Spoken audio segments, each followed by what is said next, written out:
So what else could we fine-tune or optimize?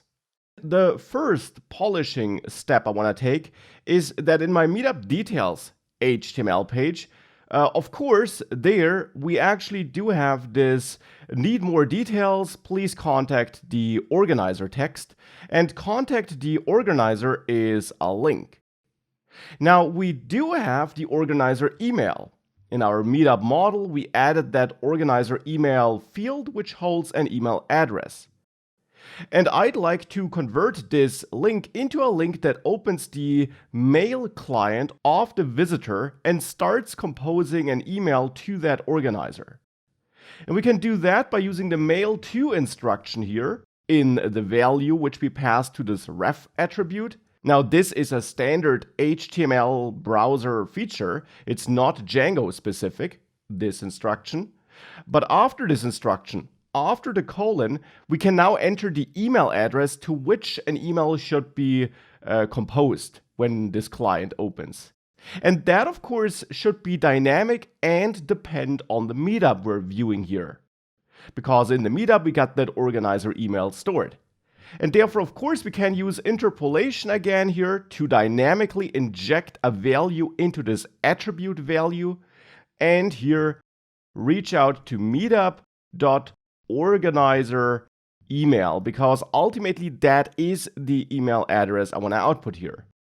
And if I do that here, and then I run my development server, if I view my Meetup, this link here, if I click it, actually will open my mail client and start composing an email.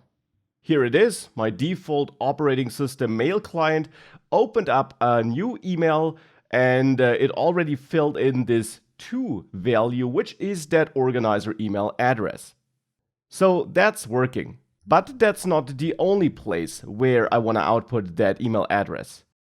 Because if I sign up, if I register for a Meetup and I'm on this confirmation page, here I also got this contact the organizer link, and there I want to do the same thing.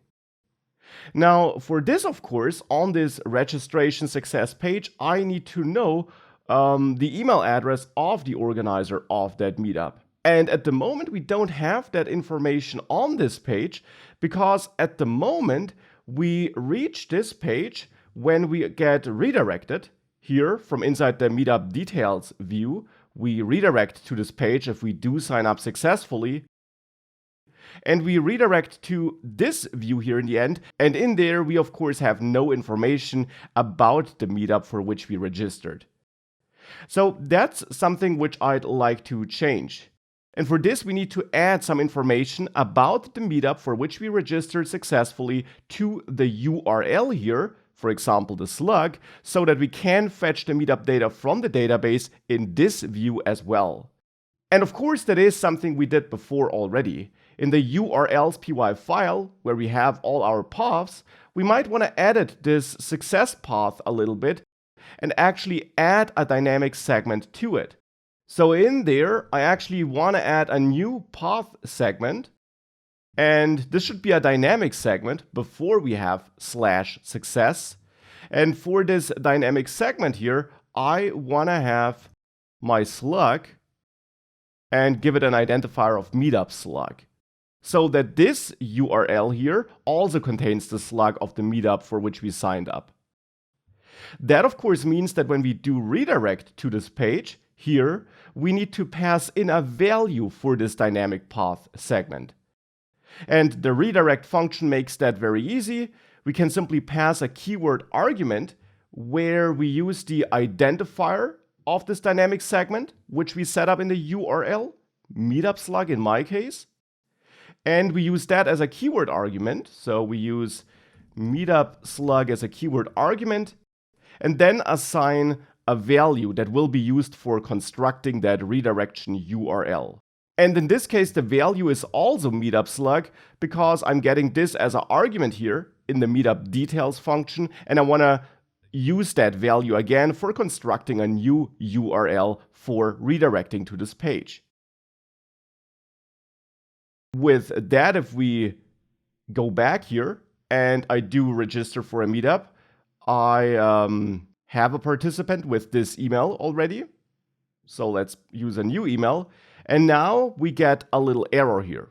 We now see that here I got this URL and that confirm registration got an unexpected keyword argument. And that should make sense. We had this error before already. We are getting this error because this view function is not yet prepared to handle this extra dynamic segment. We can prepare it by simply accepting this extra keyword argument, this extra parameter here. And of course, the parameter name has to equal our identifier name, which we chose here.